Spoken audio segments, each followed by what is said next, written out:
بسم اللہ الرحمن الرحیم۔ میرے محترم بھائیوں اور دوستو، حضرت انس رضی اللہ عنہ کہتے ہیں کہ جناب نبی کریم علیہ السلام نے ارشاد فرمایا، غیبت کا کچھ کفارہ یہ ہے کہ تم اس شخص کے لیے مغفرت و بخشش کی دعا مانگو جس کی تم نے غیبت کی ہے، اور اس طرح مانگو، اے اللہ ہم کو اور اس شخص کو جس کی میں نے غیبت کی ہے بخشش دے۔ وعدہ کے پاس و لحاظ کا نادر ترین واقعہ۔ حضرت عبداللہ بن ابی حمزہ رضی اللہ عنہ کہتے ہیں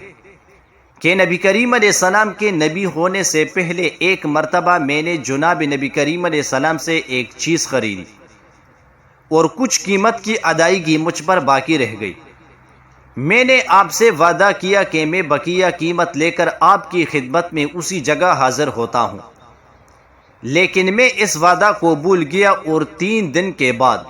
یہ بات یاد آئی تو آپ جناب نبی کریم علیہ السلام کی خدمت میں حاضر ہوا تو کیا دیکھتا ہوں کہ جناب نبی کریم علیہ السلام اس جگہ بیٹھے ہوئے تھے اور مجھے دیکھ کر فرمایا کہ تم نے مجھے زحمت میں مبتلا کر دیا،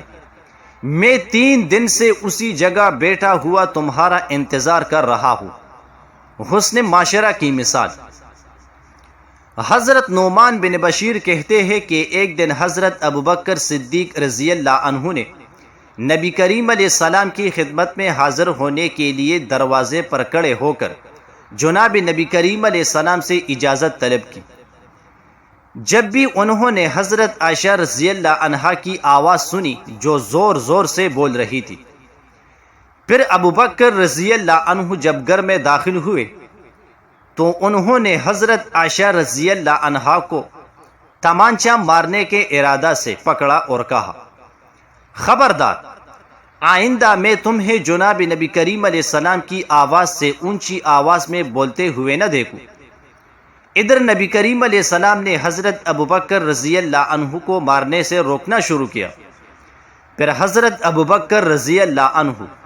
غصہ کی حالت میں باہر نکل کر چلے گئے۔ نبی کریم علیہ السلام نے حضرت ابوبکر رضی اللہ عنہ کے چلے جانے کے بعد حضرت عائشہ رضی اللہ عنہا سے فرمایا،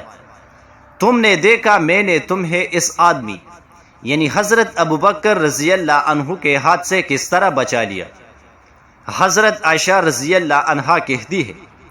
اس کے بعد حضرت ابوبکر رضی اللہ عنہ مجھ پر خفگی کی بنا پر یا جناب نبی کریم علیہ السلام سے شرمندگی کی وجہ سے کئی دن تک جناب نبی کریم علیہ السلام کی خدمت میں نہیں آئے۔ پھر ایک دن انہوں نے دروازے پر حاضر ہو کر اندر آنے کی اجازت مانگی اور اندر آئے تو دیکھا کہ دونوں یعنی جناب نبی کریم علیہ السلام اور حضرت عائشہ رضی اللہ عنہا صلح کی حالت میں ہے۔ پس انہوں نے دونوں کو مخاطب کر کے کہا، تم دونوں مجھ کو اپنی صلح میں شریک کر لو جس طرح تم نے مجھ کو اپنی لڑائی میں شریک کیا تھا۔ جناب نبی کریم علیہ السلام نے یہ سن کر فرمایا، بے شک ہم نے ایسا ہی کیا، بے شک ہم نے ایسا ہی کیا، یعنی تمہیں اپنی صلح میں شریک کر لیا۔ جزاک اللہ۔